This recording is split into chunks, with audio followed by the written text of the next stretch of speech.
Hi, and this is vlog number 2 for AP Seminar. And this week I want to talk about quite a few things. And going off of a positive experience from last week, I'm even more excited to start and continue doing this every week. It's like my highlight of the weekend. So the first thing was the lenses assignment that we had due this week. Like I mentioned last week, that was a very hard assignment to come up with because one, we've never done anything like that before, and two, writing about yourself in different perspectives is a challenge, right? So when the lenses had topics like futuristic, academic, environmental, those are the hardest ones to come up with yourself because you do a lot of things subconsciously which you don't really think about, which tie into those topics, right? So for me personally, I had to take a moment and think about all the things I do that kind of fit into those lenses. Like I tied technology and futuristic into one thing because the way I use technology and my aspirations for the future are. Then academic was a little bit challenging because subconsciously I'm a student.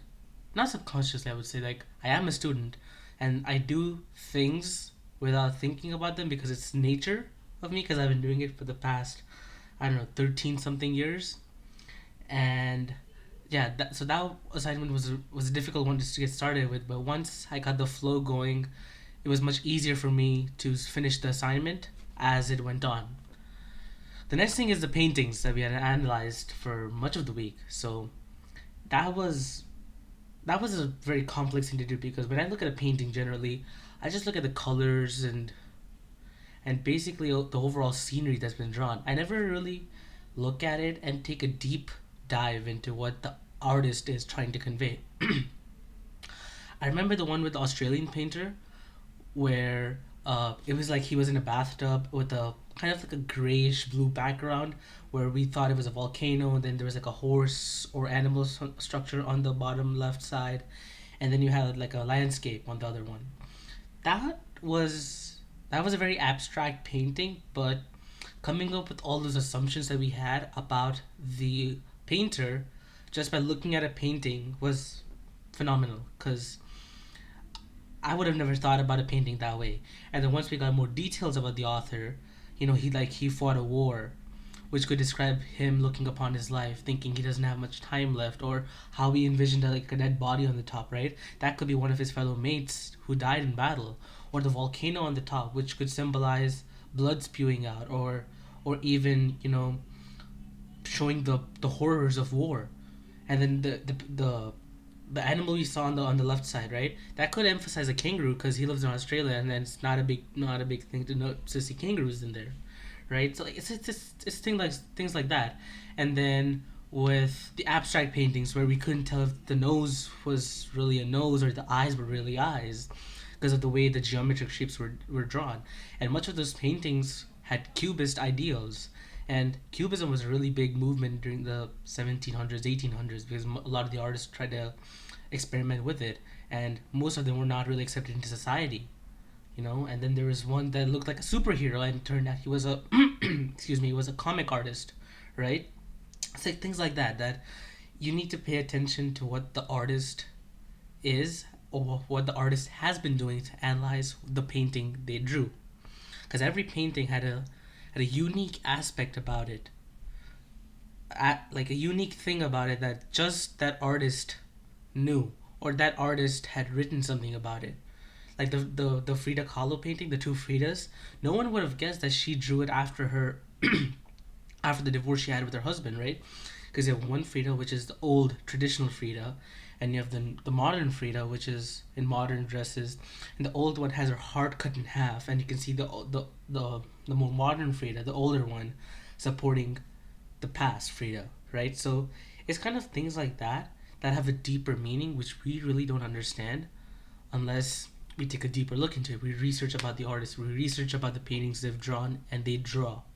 So that's one of the things you start thinking about that you haven't really thought about it in the past. The other thing is, from AP Lang, is the book we're reading, right? The Handmaid's Tale. That's the book I chose, and the first few chapters were a little disturbing because it talks about in the former United States. Just thinking about that is horrific for me even now. And talking about, I'm not going to talk about it here, but the other harsh realities women see in the time in the future. It's just it's really difficult to picture it.